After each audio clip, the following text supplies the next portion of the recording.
Where we would expect an aristocrat's arms to be displayed in the lower center margin in many decorated books of the day, here we find the Lamb of God resting on a book of scripture. This house likely claimed members from prominent Genoese families. We know this was certainly the case with the other Augustinian convent in Genoa that belonged to the Lateran congregation at the same time. And in many 16th century Italian convents, women's aristocratic affiliations continued to matter a great deal even after they became nuns. But here, the angels upholding the Lamb underscore the community's common spiritual identity and ultimate allegiance. The elderly haloed man carrying a cross in the right margin is the monastery's patron saint, Andrew the Apostle, shown here with the saltire cross on which he died. And most notable of all, in the large miniature filling the top half of the page, we see the nuns of the community kneeling to both sides of St. Augustine, dressed as a bishop here. Their identical garb, the white habits of the Lateran congregation, and their identical postures of devotion all underscore their appearance here as a harmonious community. And in the hands of one of the nuns on the left side, presumably the abbess, we see a representation of a book, almost certainly this very book of statutes. Its proximity to St. Augustine underscores his position of authority in the order, but even more significantly, its placement in the hands of the abbess emphasizes its function as a text for this community of women. Unlike the text, these paintings are not signed by their maker, but there is some reason to believe that these were the work of one or more nuns of Sant'Andrea. There is precedent for this. We know of instances of nuns' anonymous artistic production and of their signing, oops, got ahead of myself there, and of their signing their names to their scribal and artistic labors within books. And in fact, RBML has a very fine example of this. In a collectar produced at the same time and signed by its scribe, the Florentine Suor Angela Rucellai. And if you look closely at the first line of red writing here, you can see Ego Sor Angela de Rucellarius. Sorry, I'm blocking this, Rucellarius. One reason for suspecting our Genoese nuns book, going back there, sorry. One reason for suspecting our Genoese nuns book might have been decorated in-house rather than by a secular illuminator is, you got a preview, the distinctive style of border along the left and upper margins of the page, and I've highlighted a portion of that here. This bears a strong resemblance to Genoese bobbin lace, like this 17th century piece from the Victoria and Albert collection. Textile patterns like this are generally more expected in women's paintings, in part because women both inside and outside the convent were so involved in the production of textiles. And this lace has local significance. Genoa became a lace-making center in the 16th century, furnishing the kinds of lace trim like this, which we find in clothing like that of this Genoese nobleman, painted by Anthony van Dyck. And here I'm giving you a close-up where you can see the lace trim applied to his collar. It is entirely possible that lace making was one of the manual labors to which Sant'Andrea's nuns would have devoted their time. Textile making was common in convents, from the production of raw materials to elegantly finished silks and embroideries. And the early 16th century did see other convents responding to expanding fashions for lace by adopting lace making as a profession. So this strikes me as another interesting avenue of inquiry. There may even be clues to be found in the text of the manuscript itself.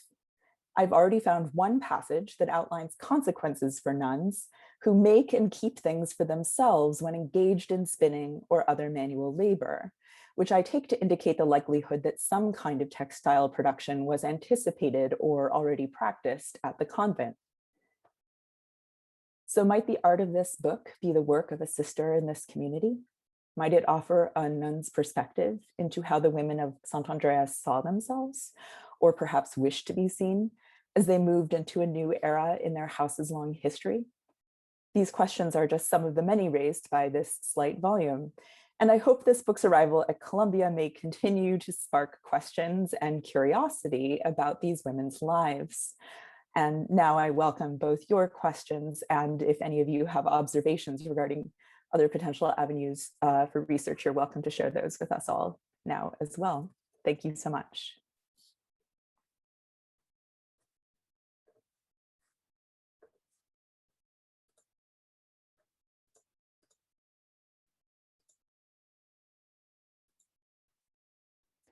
That was fascinating, Emily. If I could jump in with the first question. Sure.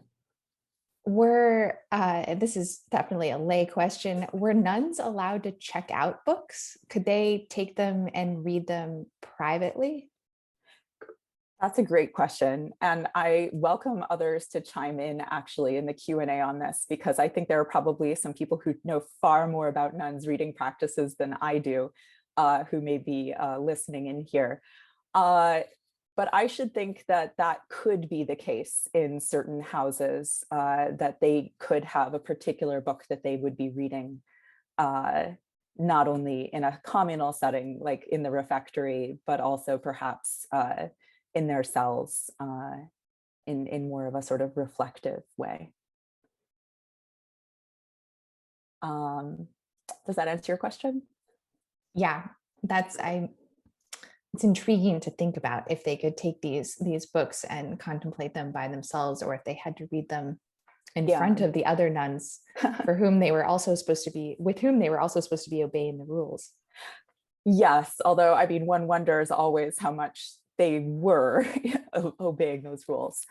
And we also, I should mention, we also do see books of this period that were definitely made for the use of particular nuns. So particular, kind of books of a similar dimension, possibly a little bit thicker, that were made as prayer books, or kind of had a sort of liturgical function, as in the case of processionals, which individual nuns or monks would have held while participating in liturgical processions. And we have a really great example of such a processional actually up on DLC right now. It just came up in this last year. So that's something that you can all get a closer look at if you're curious. I do see a couple of questions coming in here. So let me turn to Karen Green's question. Does the distinctive Genoese lace pattern appear in many other manuscripts of the period? Great question. I haven't seen it. It's definitely something I'm going to be keeping an eye out for now. I do think that I've seen other examples in which we see textiles kind of coming into manuscript painting in a sort of convent context. So this feels very much in keeping with those, but I haven't seen this particular lace pattern yet, no.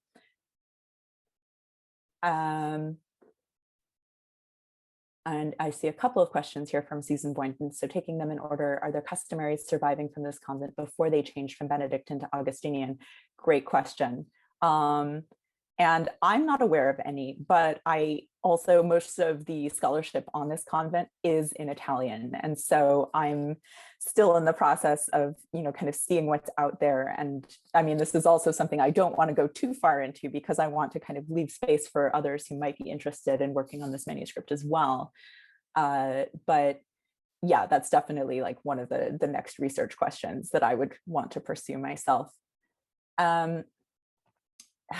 Genoese dialect. That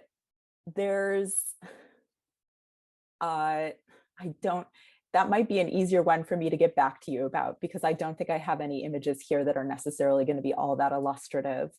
But we definitely have some really distinctive spellings that I would associate with Northern dialects in general, some kind of common to Venetian manuscripts as well, with like the kind of expanded use of Z's, and some others of that sort. So I have a lot of pictures of this manuscript that I've just taken myself, and I'm happy to share those with you, Susan, if you want to take a closer look at the text right now.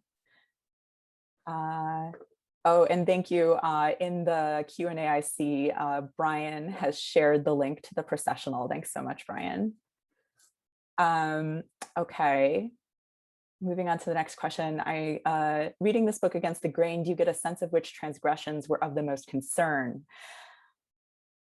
That's a really interesting question. Well, one thing I would definitely want to do with this manuscript related to this, and also to some of the kind of physical qualities of it that I was talking about, would be to go through and see where we see the most dirt accumulated in the margins, because I suspect that we might find that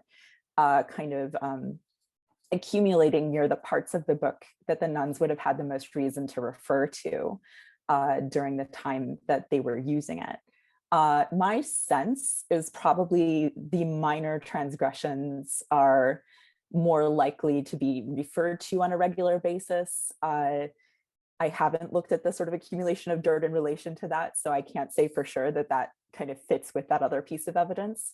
But you do see a lot more of a breakdown of very specific variations on a theme of a transgression for the minor kind of end of the spectrum, which I think is meant to provide a little bit more specificity of response for some of these very kind of particular things that a nun might do. And a lot of these definitely pertain to, kind of not observing her vow of poverty. So, kind of not being willing to kind of participate in kind of common institutional ownership rather than personal ownership. And also, kind of minor conflicts between nuns, laughing, gossiping, that sort of thing, where there are a lot of just kind of very small variations and variations as well in kind of what you would ask the nun to do if she had done one of these things. And this is as well where this kind of issue of restitution often comes in, because you see a lot of the nuns being asked to, kind of basically sit down with the nun that they've harmed and have a conversation and apologize to that specific nun, or, if it's kind of more of a communal offense, to make apology to the whole community. For a lot of these more minor transgressions, these seem to me to be the most likely. And I do want to add on that subject that one thing that I personally found surprising as someone who doesn't specialize in this area was that there were quite a number of abbess-specific transgressions listed in the manuscript as well. So there's accountability built in, not just for the nuns at the lower end of the hierarchy, but it seems to go all the way up, which I think is quite interesting. Debbie, what's the history of this manuscript? Great question. It seems to have possibly, we don't know for how long it was in the hands of this particular convent, which I believe was suppressed in the 18th century. But it does seem that it might have moved to the other, I mentioned that there was another Augustinian convent of nuns in the Lateran congregation in Genoa, and it does seem as though it might have moved to that other house at some point, which makes a certain amount of sense insofar as, they would have been kind of held to similar rules, but we're not sure. I mean, there's not a lot of evidence for that beyond this kind of scrawled note on the opening paste down that you can see here. And beyond that, there's really not much that, at the time that I purchased this book, that we knew about the subsequent history of the manuscript. So that is something that I'm hoping, we might be able to learn a little bit more about. But as of now, it's still a very kind of tantalizing question mark.